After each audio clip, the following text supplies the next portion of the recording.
Hey guys, my name is Chantel. Welcome back to my channel. I completely forgot how to do this intro. It's been a couple weeks since the last video. Anyways, it's all good because we're here to talk about Fruits Basket once again. Yeah.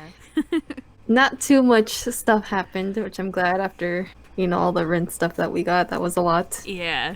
He's definitely like a not a big break or anything, but we're it's getting less intense. At least for these past two episodes, I feel like. And we're focusing back on Yuki, Yes.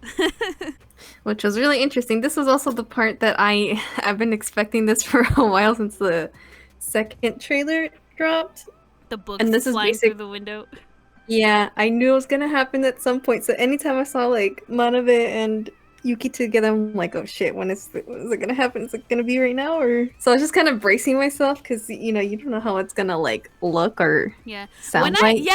When it got to that part, they played it for like laughs at first before they opened the door, which I was like not expecting. But as soon as they opened the door and you see that it was Machi, it got all serious. Which I'm like, okay, I appreciated that. Like, oh, it was lighthearted and everything. Like now we're getting into the seriousness, and we found out some backstory, which I knew was gonna happen sooner or later. Because Yeah, I was like, he has to tell him their backstory because I remember like when I read the manga and I found this out, I was like, oh my god, that's fucking nuts. So I'm sure all the anime onlys who didn't get spoiled for this information were just probably like, what the hell? Because I'm sure a lot of people were also kind of like how Yuki was in the episode, like why are they so like close? Like what are they to each other?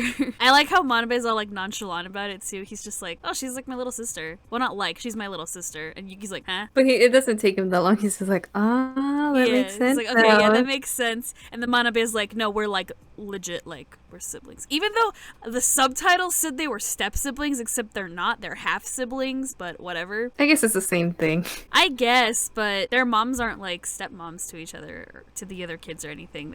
He's just like, he's the bastard son of the dad. Even though he's older, which is like, oh shit. Which I think is a really good twist because you would think that like typically you would see like, oh, Machi's like the love child or something. Like, no, like Manabe's not only like the secret love child with like the mistress, but Machi's like the daughter with the actual wife, but she's younger. So it's like, ooh, scandalous. Yeah. Like, damn, the wife still still let him give it after that, after he cheated on her. I guess just so, I mean, he does explain I it, guess, yeah. so they wouldn't lose that place of who's gonna take over. Very true. Yeah, because I'm sure she probably was like, well, if you had a baby with your mistress, you should have him with me, because yeah, then they kind of turned it into like a who's gonna inherit everything kind of war between the mothers. Like, they made it more about themselves than the kids. Like, they brought the kids into it, but the kids don't want to be a part of it. Which is like goddamn awful, man. Like these parents. It's not just the Soma parents, man. Yeah, it kind of shows that like everybody's parents can be awful, which Mm-hmm. I kind of like, that you can see like how everybody's parents are different. Like, there are some characters who have like really nice people as their parents who like really support them and everything, like Toru. Like, clearly her mom is like really supportive of her. And then you like see some of the Soma kids, like they have nice parents. Like Kagura's mom is like a really nice lady, but then you see like the opposite, where like some of their parents are like terrible, awful people. Like Kyo's parents, his biological dad's a horrible person. And then you have like people outside of the Soma family with awful parents. Clearly, Machi and Manabe's parents are not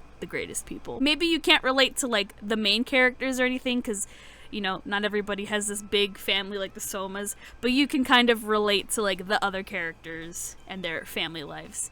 Which, is terrible if that means like you can relate to the ones with bad parents. That's awful. But I mean, it's realistic, which I feel like is a good thing to like reflect upon and like show that not everybody's in the best situation, but they try to make the most of it. At least all the characters, like, if when they have terrible parents, they try to make sure that like everyone around them is happy and not suffering.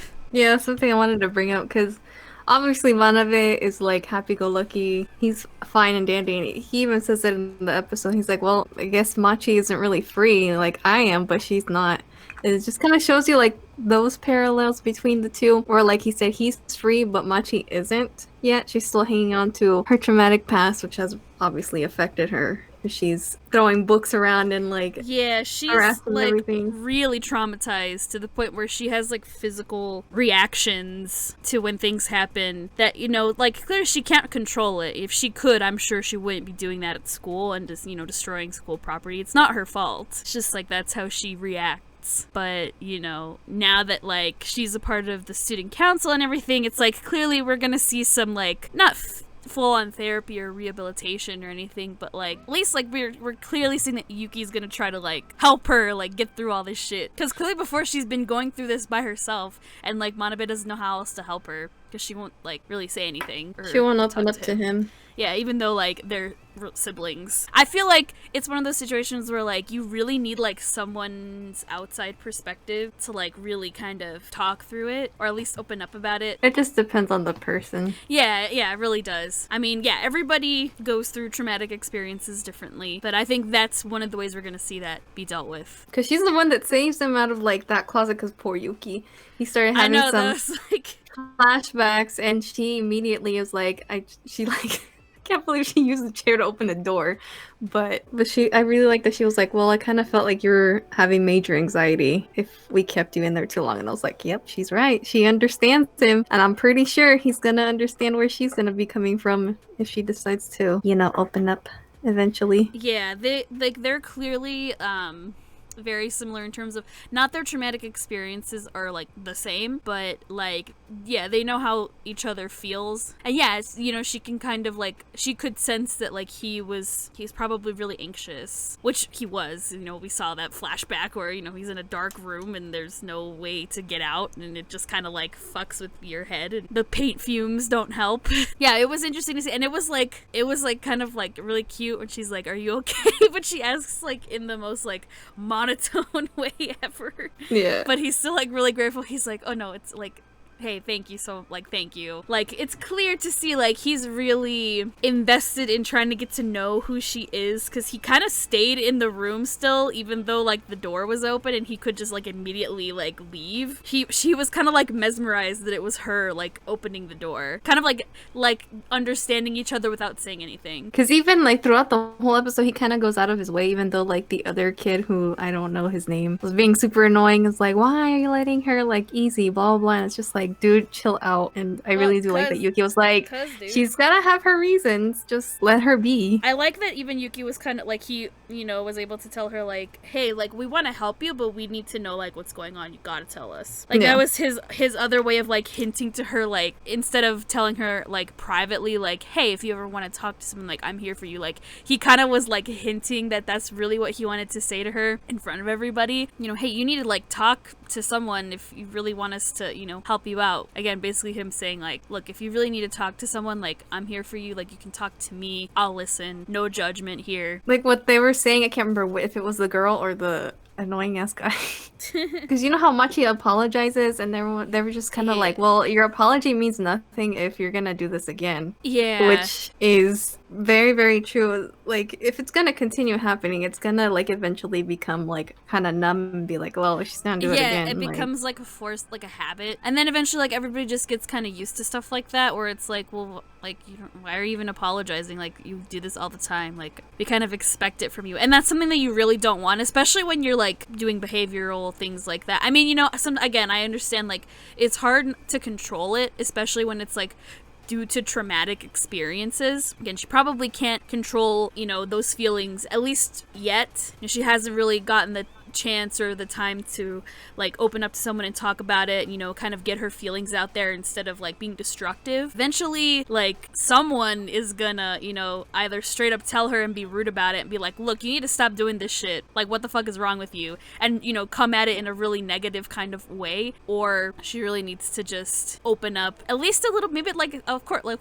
you know, to one person, Yuki, open up to him and kind of, again, like talk through the feelings that she's having. Not saying that I'm neither confirming nor denying that that's what's gonna happen, but they're setting up everything for Machi and Yuki. I totally can relate. I've had not relationships like boyfriends or anything, but friendships and whatever where people just keep apologizing for shit, and it's like, dude, this is like the 40,000th time you've apologized. It has done nothing. Like, you need to either like change the way you do something, or clearly me trying to talk to you about it isn't helping you. Like, you need actual help from somebody who can help you. And it also has to come from like the person that's causing like all the like basically getting everyone else involved and like causing like all this mess, if that makes sense. Like with Machi, like she needs to like open up, but also she needs to change a little bit or Yeah. figure something out. Otherwise, it's gonna get like Worse. tiring, and like probably they're gonna get annoyed. I mean, you have like that one annoying kid that's already annoyed, not knowing. Right, and then it's gonna kind of turn into, you know, unintentionally hurt her feelings, you know, without knowing it, just because, you know, if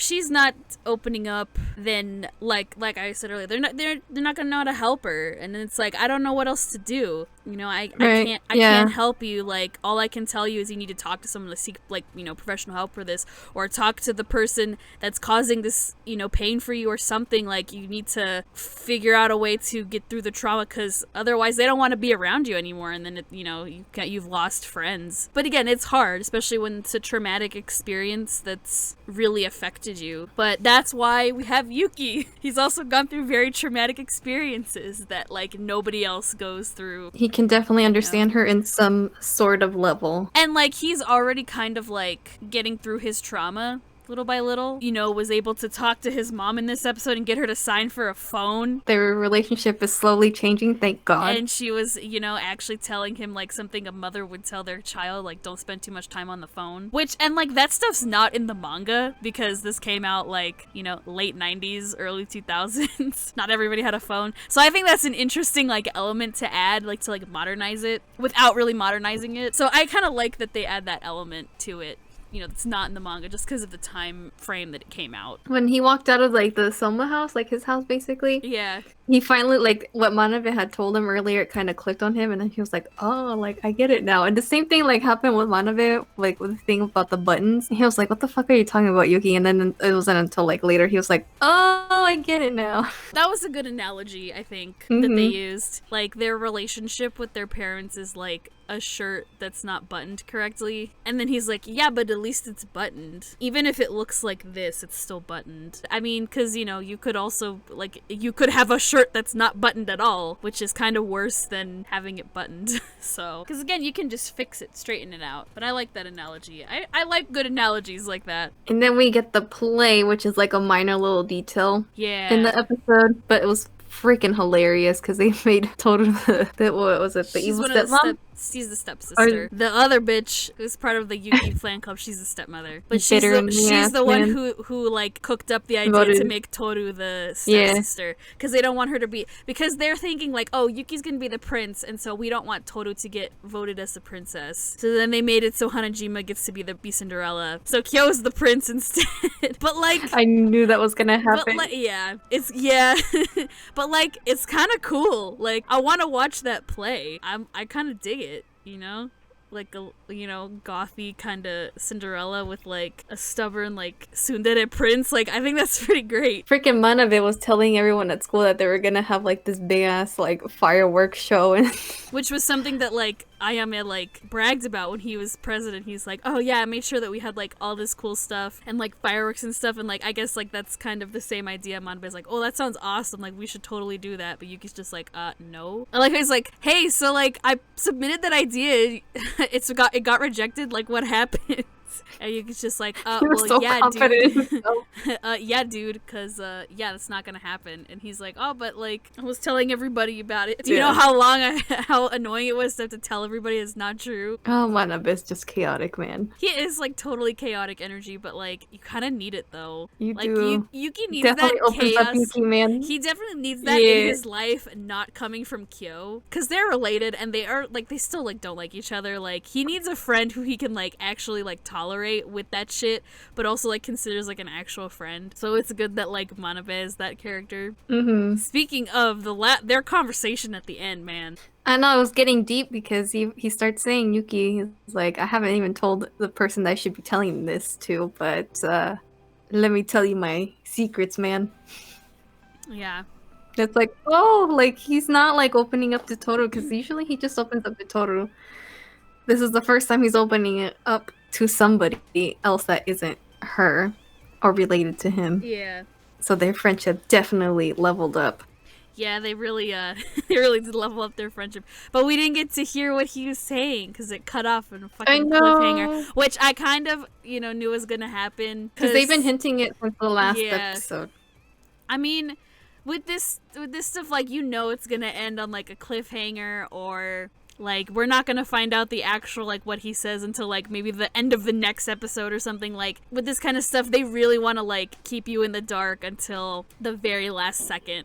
And like I think it's that way, one, because they want to like give you like a suspenseful thing to like look forward to the next week, but also like, you know, if you're an anime only, they want to make sure like you're paying attention to and, the like, details, yeah, and like trying to come to your own conclusion as to like what it could be, and to like you have an idea in your head, and then when you get revealed, you can either be like, I fucking knew it, or be like, what the fuck. And as like a manga reader, it's like, ooh, I can't wait to see how they like reveal this information, which is why I'm kind of like, I might cry. I don't know. We'll see. we got to hear like what Akito was saying back at the beach.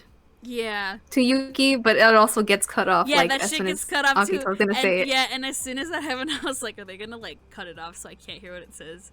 Yup. They're really... Because at that scene when it happened, I didn't think much of it. I was just like, it's probably not important. Until they brought it back, I was like, oh shit, clearly that was important. And it just kind of flew by me. Unfortunately, I was spoiled for this part though of what Yuki says. It just sucks that this person had like their name as like something else, and it just was like showing up page after page. They were spoiling like every page of the manga, and I'm like, why are you doing this? And it had nothing to do like with the hashtag I was looking at.